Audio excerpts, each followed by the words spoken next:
Hello बच्चों, आप लोगों के लिए कुछ इम्पोर्टेंट क्वेश्चन लेकर आया हूँ, जिसमें से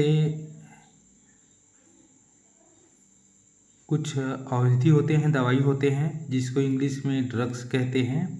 तो ड्रग्स क्या होता है उसको हम पढ़ेंगे। ऐसे रासायनिक पदार्थ, कुछ रासायनिक पदार्थ होते हैं, ऐसे रासायनिक पदार्थ जिसका उपयोग रोगों के उपचार में, दर्द निवारक में तथा और कुछ बीमारी हो जाता है उसमें करते हैं, तो इसे हम औषधि या दवाई कहते हैं। जिसमें कुछ और इम्पोर्टेंट क्वेश्चन है, जैसे कि यहाँ पे प्रशांतक, ये आपका सरस्वती शिशु मंदिर में इम्पोर्टेंट क्वेश्चन दिया गया है, तो इसको पढ़ लेते हैं। वे रासायनिक पदार्थ जो चिंता, तनाव, उत्तेजना, मानसिक रोग के उपचार में प्रयुक्त किए जाते हैं। वे रासायनिक पदार्थ जो चिंता, तनाव, उत्तेजना, मानसिक रोग के उपचार में प्रयुक्त किए जाते हैं, प्रशांतक कहलाते हैं। अर्थात कोई किसी चीज़ को किसी से चिंता हो जाता है, परेशानी हो जाती है, उसको रात में नींद नहीं आता है, या कोई पागल हो जाता है ना, तो इसके इलाज के लिए हम जो केमिकल पदार्थ, कुछ ड्रग्स उपयोग करते हैं, उसको हम प्रशांतक कहते हैं।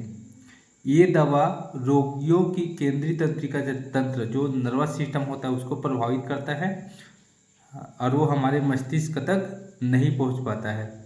तो ऐसे दवा रोगियों के केंद्रीय तंत्र को प्रभावित करती हैं। यह दो प्रकार की होती हैं। पहला होता है सम्मोहक और दूसरा होता है विसम्मोहक।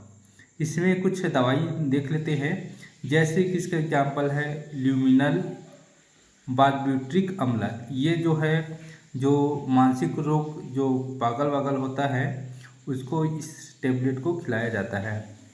दूसरा आते हैं प्रतिजैविक।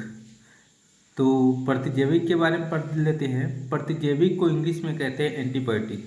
हमारे शरीर में भी एंटीबायोटिक रहता है, और जब हमारे शरीर के एंटीबायोटिक कम हो जाता है तो एक सूक्ष्मजीव द्वारा ही एंटीबायोटिक बनता है, जो एक सूक्ष्मजीव दूसरे सूक्ष्मजीव को मारता है। जैसे कि अभी कोरोना वायरस के लिए मेडिसिन आया था, उस कोरोना काल के मेडिसिन में कोरोना के प्रोटीन से ही मेडिसिन बना हुआ था। इसी प्रकार कई जो एंटीबायोटिक होते हैं, तो उसके बारे में हम देख लेते हैं।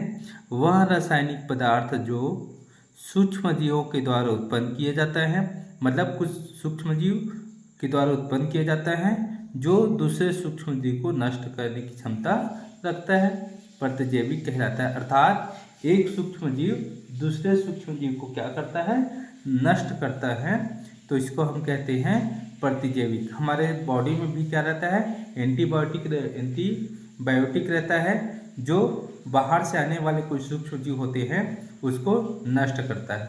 कभी कभी ज़्यादा तबीयत खराब होने के कारण, या फिर हमारे शरीर का एंटीबायोटिक कम हो जाता है, जिससे कोई बाहर के माइक्रोबैक्टीरिया हमारे शरीर में इंटर करता है, जिसके कारण हमको कई प्रकार का सामना करना पड़ता है ना। हमारा जो एंटीबायोटिक है वो उसको मारने का प्रयास करता है, तो उस तरह से हमको बुखार लग जाता है। तो हम बाहर से क्या लिए लेते हैं, दवाई के रूप में लेते हैं, जो सूक्ष्मजीव से बना होता है। अलेक्जेंडर फ्लेमिंग ने सन 1929 में पहला पेनिसिलिन की खोज किया, जो निमोनिया के उपचार में इसका उपयोग किया था। इसमें कुछ और एंटीबायोटिक है, जैसे स्ट्रेप्टोमाइसिन, जो टीबी ट्यूबरकुलोसिस कहते हैं, उसके रोग या क्षय रोग कहते हैं, उस रोग के इलाज के लिए इसका उपयोग करते हैं। दूसरा है क्लोरोमाइसेटिन, जिसको टाइफाइड के उपचार में इसका उपयोग करते हैं। अब कुछ और इम्पोर्टेंट क्वेश्चन हैं, जैसे समूह 18 के तत्व को हम उत्कृष्ट गैस कहते हैं, या नोबल गैस कहते हैं, या शून्य समूह के तत्व कहते हैं, या निष्क्रिय गैस कहते हैं। तो उसी को बोला गया है समूह 18 के तत्वों को उत्कृष्ट गैस के नाम से क्यों जाना जाता है। तो चलिए इसके बारे में देखते हैं। तो उत्कृष्ट गैस जैसे helium, neon, argon, krypton, xenon आदि के व्यात्तम कोश का इलेक्ट्रॉनिक विन्यास NH2 NP6 अर्थात सभी के व्यात्तम कोश में हीलियम को छोड़कर 8 इलेक्ट्रॉन पाए जाते हैं और ये सभी इलेक्ट्रॉन युग्मित अवस्था में रहते हैं।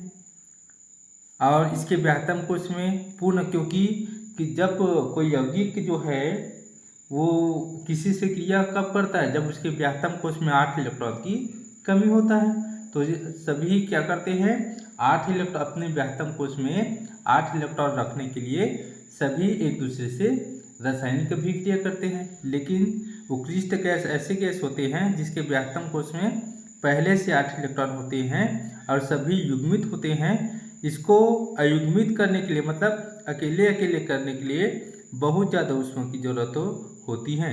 इस कारण इसे हम उत्कृष्ट गैस कहते हैं और ये किसी से क्रिया नहीं करता है। इसे शून्य समूह या नोबेल गैस के नाम से भी जानते हैं। थैंक्स।